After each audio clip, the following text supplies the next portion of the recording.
ये पिछड़े समाज के नेता जितने भी भारतीय जनता पार्टी में हैं, ये सब के सब लोडर हैं। ये योगी मोदी का जूता पालिश करते हैं।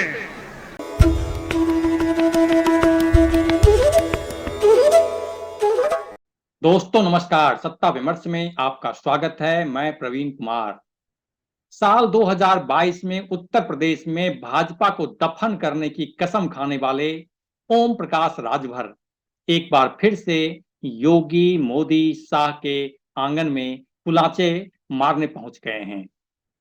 शनिवार को एनडीए में शामिल होने के बाद सुहेल देव भारतीय समाज पार्टी के सुप्रीमो ओपी राजभर ने कहा कि दिल्ली में अमित शाह के साथ हुई बैठक में हमने 2024 का चुनाव साथ लड़ने का फैसला किया है।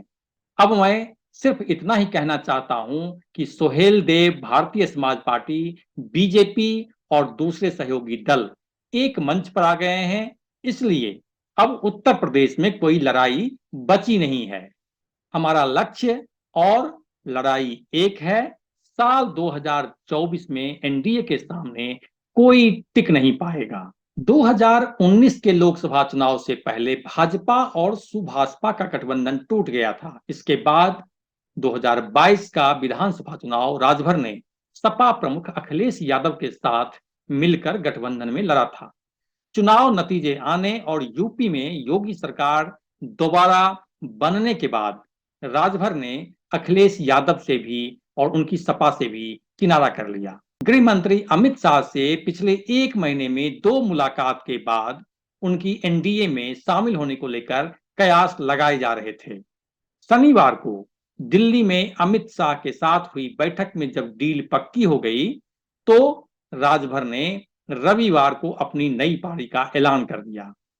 अमित शाह ने भी अपने एक ट्वीट में राजभर के एनडीए में शामिल होने का स्वागत किया और कहा कि इससे उत्तर प्रदेश में एनडीए को मजबूती मिलेगी। माना जा रहा है कि इस महीने के आखिर तक यूपी में योगी कैबिनेट का विस्तार हो सकता है।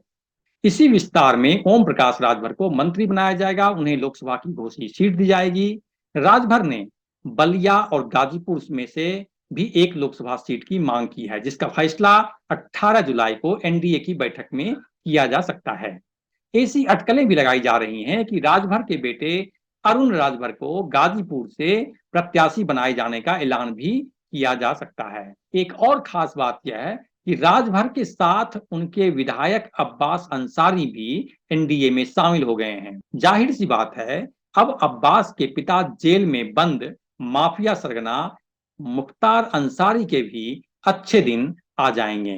बहरहाल ओपी राजभर ऐसे नेता हैं जो हमेशा अपने बयानों को लेकर सुर्खियों में रहते हैं। एक बार तो उन्होंने यूपी के मऊ में अपनी एक जनसभा को संबोधित करते हुए यहां तक कह दिया था कि भाजपा में जितने भी पिछड़ी जाति के नेता हैं वे सब मोदी योगी का जूता साफ करते हैं। उनके इस बयान को लेकर तब बड़ा बवाल मचा था। सामाजिक न्याय समिति की रिपोर्ट लागू कराने के लिए मंत्री पद से इस्तीफा देकर योगी और मोदी को बता दिया कि देखो ये समाज की लड़ाई लड़ने नेता निकला है, तेरी गुलामी 420 करने नहीं, तेरा जूता पालिश करने नहीं। ये पिछड़े समाज के नेता जितने भी भारतीय जनता पार्टी में हैं, ये सब के सब लोडर हैं। ये योगी मोदी का जूता पालिश करते हैं। एक अन्य सभा को संबोधित करते हुए राजभर ने कहा था कि 2022 में भाजपा को दफन कर दूंगा, लेकिन इस तरह के बयान से सुर्खियां बटोरने वाले ओम प्रकाश राजभर आने वाले वक्त में बीजेपी में खुद को दफन करेंगे या फिर मोदी योगी का जूता साफ करेंगे, यह देखना काफी रोचक होगा। फिलहाल के लिए इतना ही। सत्ता और जन सरोकार की खबरों के लिए देखते रहिए सत्ता विमर्श। नमस्कार।